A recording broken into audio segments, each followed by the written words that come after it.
Makamu mwenyekiti wa chama cha demokrasia na maendeleo Chadema John Heche ameibuka kwa mara ya kwanza na kuzungumzia juu ya serikali kusitisha leseni ya gazeti la Mwanahalisi kwa miezi 6 kufuatia kauli mbalimbali ambazo zilichapishwa katika gazeti hiyo, ikiwemo Nchimbi agoma kujiuzulu pamoja na kauli kuhusiana na Rais wa Jamhuri ya Muungano wa Tanzania Daktari Samia Suluhu Hassan kuelezewa kama dikteta katika gazeti hilo.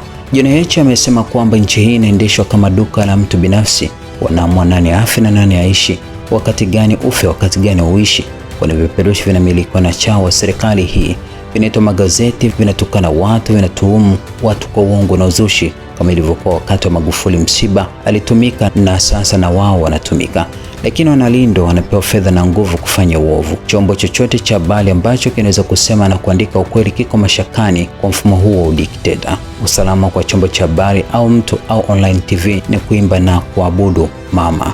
Kama utafanya hivyo, Gerson Msigwa anapewa amri ya kukufuta au kukufungia kwa furaha yake na jinsi anavyoona inafaa yeye. Kwenye haya mazingira, Msigwa anakuwa kwanza mlalamikaji, pili mpelelezi, tatu hakimu na jaji. Je, chombo cha habari kitapata wapi haki kama serikali inalalamikia chombo cha habari? Kwa nini wasifungue kesi mahakamani ili mahakama ndiyo iamue? Katiba mpya ni sasa, Watanzania tusikubali ujinga huo, aliandika hivyo John Heche. Taarifa ambayo imetufikia mezani hii leo ni kuhusiana na kusitishwa kwa leseni ya gazeti la Mwanahalisi kwa kipindi cha miezi 6. Kwa mujibu wa taarifa iliyotolewa na idara ya huduma za habari, wamesema kwamba idara ya huduma za habari maelezo inapenda kujulisha umma kuwa leseni ya gazeti la Mwanahalisi imesitishwa kwa miezi 6 kuanzia tarehe 19 Agosti 2026 kutokana na kukiuka sharti la 3 katika leseni ya machapisho linalovitaka vyombo vya habari kuzingatia sheria ya huduma za habari sura ya 229 na kanuni zake za 2017. Gazeti hili lilitenda kosa hilo kwa kuchapisha kwenye kurasa ya kwanza, pili na tatu katika toleo namba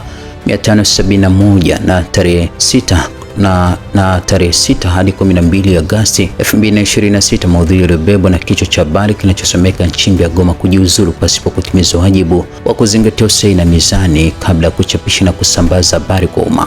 Hatua hii inachukuliwa kutokana na gazeti hili kuwa na mwenendo wa kurudia makosa yaliyokwisha kuonywa, ambako kumbukumbu zinaonyesha kuwa mnamo tarehe 8 gazeti hili lilipewa onyo la maandishi baada ya makosa haya ya kutendeka katika toleo namba 557 Aprili 30 hadi Mei 6, 2026. Taaluma ya uandishi wa habari ni taaluma adhimu na inayohitaji kutumiwa kwa makini na uangalifu hali ya juu ili kuepusha upotoshaji na kuhakikisha jamii inapata habari sahihi za ukweli na ambazo kutafutwa, kuchakatwa na kuchapishwa kwake kumezingatia sheria, kanuni, weledi na misingi ya taaluma ya uandishi wa habari inayotumika kote duniani. Kwa muktadha huo, mkurugenzi wa huduma za habari maelezo alipoona kuwa gazeti hili limetenda kosa lake la kukiuka masharti ya leseni iliyotolewa na idara chini ya sheria ya sura 229 pamoja na kanuni zake za 2017 kama ilivyorekebishwa mwaka 2024 na kwamba ikithibitika linaweza kuadhibiwa kwa mujibu wa sheria, alitoa fursa kwa gazeti hili kufika idara ya huduma za habari maelezo kwa ajili ya kusikilizwa juu ya makosa tajwa. Kikao kilifanyika katika ofisi ndogo ya Dar es Salaam siku ya tarehe 7 Agosti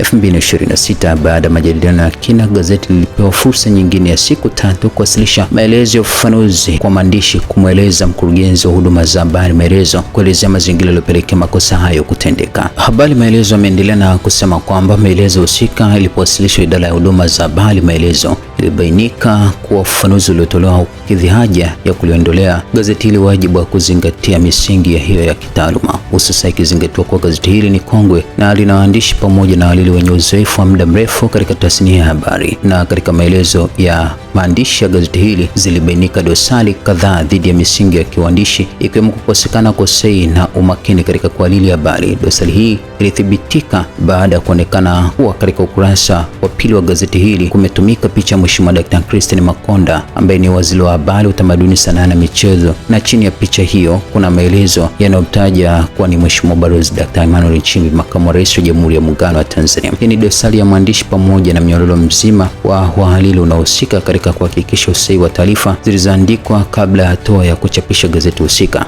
Dosari nyingine ilikuwa ni kukosekana kwa mizani ya habari. Hii ilithibitika katika habari husika kutokana na mwandishi kutochapisha maelezo ya upande wa pili wa habari. Maelezo ya habari hii yanajikita katika kuzungumzia kujiuzuru kwa Mheshimiwa Balozi Dr. Emmanuel Nchimbi, inayoonyesha mahali popote ambapo Mheshimiwa Dr. Emmanuel Nchimbi mwenyewe amehojiwa na kusema lolote juu ya swala hilo. Aidha, habari hii imeandika juu ya hoja zinazodaiwa kutolewa na Mheshimiwa Paul Makonda, tena kwa kumnukuu, lakini hakuna mahali ambapo Mheshimiwa Paul Makonda amenukuliwa kuthibitisha au kuonesha yeye ndiye aliyesema hoja hizo. Dosari nyingine iliyothibitika ni kutokuwepo uthibitisho wa taarifa zilizochapishwa katika habari husika, kama mwandishi hajaonesha mahali popote alipochukua jitihada za kuwahoji hata mtu mmoja viongozi wa Chama cha Mapinduzi au watu waliokuwa wajumbe wa kikao hicho, mathalani katibu mkuu, katibu mwenezi au afisa habari wa Chama cha Mapinduzi, ili kuthibitisha hayo yanayodaiwa kuwa yalijadiliwa katika kikao hicho. Mkurugenzi wa huduma ya habari Maelezo pia amezingatia mwenendo wa gazeti hili kurudia makosa haya licha kuwa makosa haya ilishaonywa huko nyuma.